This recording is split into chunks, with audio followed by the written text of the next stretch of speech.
Bonjour à tous, nous sommes en plein cœur de l'hiver et le quotidien manque cruellement de couleurs et de soleil.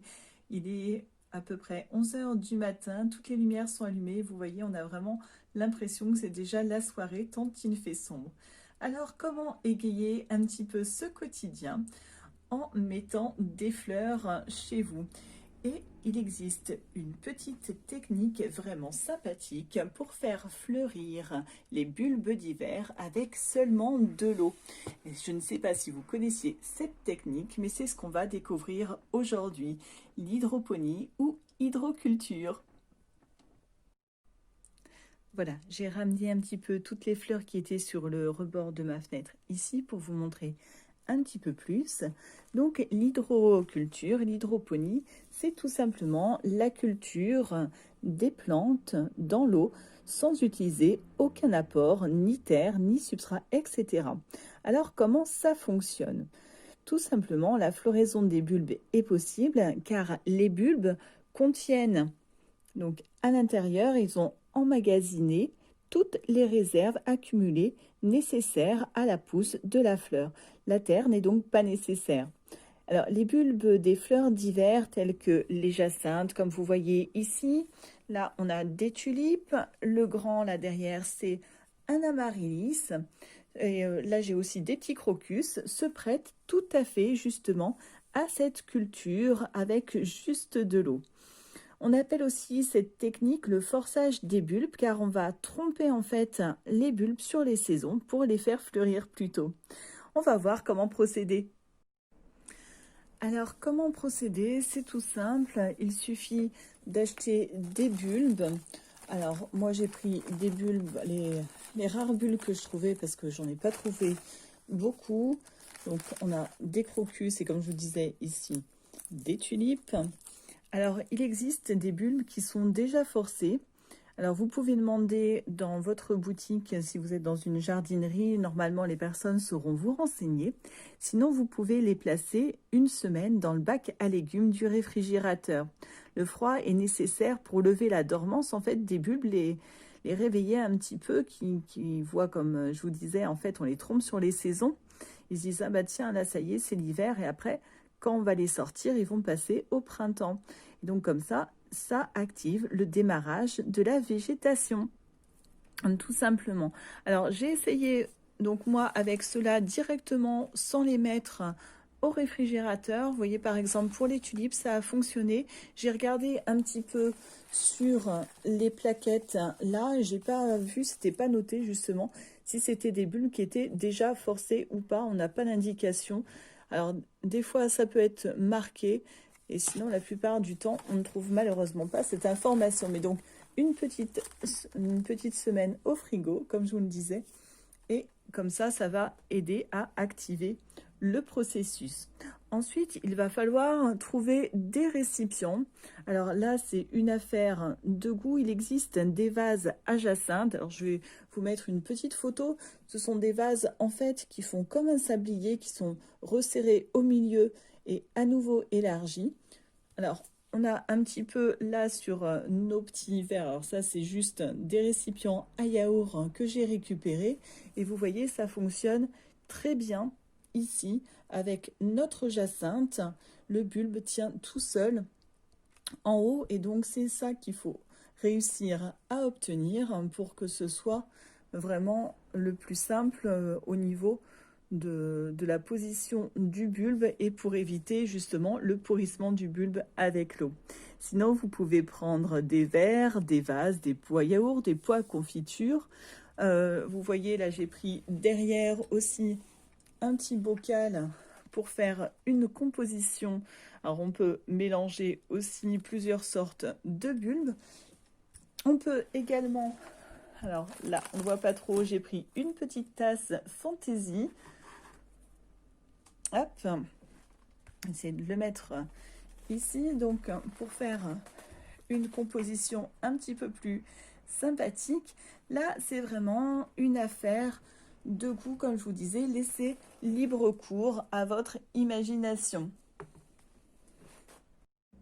Une petite astuce, si jamais l'orifice de votre pot est trop large, vous pouvez mettre un petit grillage ou alors, comme j'ai fait ici, un petit film étirable pour tenir le bulbe en haut, comme ça, afin qu'il ne trempe pas, comme je vous disais, pour éviter le pourrissement du bulbe avec l'eau. Ça, c'est un petit peu le risque. Donc voilà, comme je vous disais, un petit grillage ou un film plastique pour retenir votre bulbe en hauteur.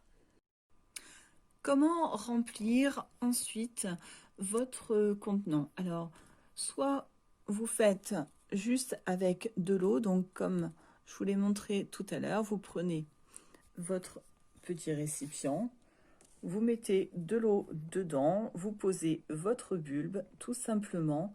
Alors, j'ai essayé donc les deux façons en le laissant en hauteur et alors j'en avais eu un autre là-bas où j'avais mis dedans et effectivement si jamais ça touche on a quelques risques de pourrissement, donc il faut bien faire attention à laisser. Alors c'est pour ça que si jamais on le met directement dans l'eau, il va falloir qu'on ait une petite surface qui va nous permettre de mettre le bulbe en hauteur. Par exemple, ici, j'ai utilisé des petites billes de verre. Vous pouvez utiliser, alors ça, c'est des billes qui sont spéciales pour le jardinage, pour la décoration. Vous pouvez très bien prendre les billes pour jouer, ça convient aussi parfaitement. Là, dans celui-ci, alors on va pas trop bien voir, mais en dessous, j'ai mis des petites billes d'argile. On ne va pas voir parce que c'est plus en dessous, histoire de bien conserver l'eau. Donc, comment on procède? Déjà, commencer par verser au fond de notre récipient les billes transparentes, les petits cailloux. Même vous pouvez utiliser des coquillages, des graviers. Donc, pour avoir déjà un petit fond dans votre bocal, dans votre verre, sur environ 3 à 5 cm d'épaisseur selon la grosseur du bulbe utilisé. Vous mettrez un petit peu moins, par exemple, pour des crocus que pour une jacinthe. Ensuite, vous allez poser délicatement, alors là, j'ai pas, donc vous poserez ensuite délicatement votre bulbe sur vos petits cailloux, histoire qu'ils réussissent à se caler, la base plate, parce que là j'ai donc déjà un petit bourgeon, et donc c'est cette base là qu'il va falloir évidemment poser là où les racines vont sortir, et ensuite vous allez remettre quelques petites billes dessus pour pouvoir le caler, enfin qu'il soit un petit peu plus fixé. Alors vous pouvez mettre un seul bulbe ou plusieurs.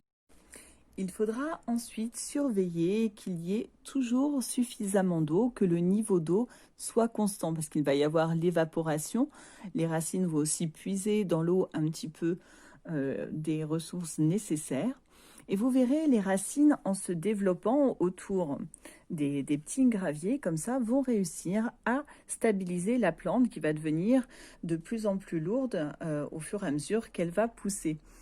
Alors, si vous voyez que c'est un peu bancal, vous pourrez rajouter un ou deux petits graviers pour la stabiliser. Alors, il faudra ensuite placer votre bocal dans une pièce fraîche, là, comme je le disais au départ, pour que ça pousse un petit peu la dormance, et ensuite à 10-12 pour les bulbes forcés. Les racines vont commencer à se former, puis les feuilles apparaître, vous voyez, comme ici dans cet exemple, et lorsqu'elles mesurent autour de 5 cm de hauteur, là, vous pourrez les déplacer et les mettre dans une pièce avec de la lumière et davantage de chaleur, donc dans les pièces à vivre. Les fleurs, ensuite, ne tarderont pas à s'épanouir. Si vous le souhaitez, vous pouvez ne pas forcer vos bulbes et les laisser juste pousser dans l'eau. Le temps, en fait, pour que les bulbes poussent sera un petit peu plus long, mais cela fonctionne aussi, hein, j'ai testé. C'est ce que j'ai fait, par exemple, avec les crocus, là-bas, dans ce petit récipient-là. Donc, vous voyez, c'est un petit peu plus long par rapport aux autres plantes qu'on a ici. Alors, les racines commencent néanmoins, alors je vous les avais montrées tout à l'heure, à apparaître, hein. Elles sont ici, donc ça fonctionne quand même, mais vous voyez, c'est un petit peu plus long comme processus. Une autre petite chose qui est importante, c'est la propreté de l'eau. Alors, on le voit ici, par exemple, vous voyez, ça commence à jaunir un petit peu.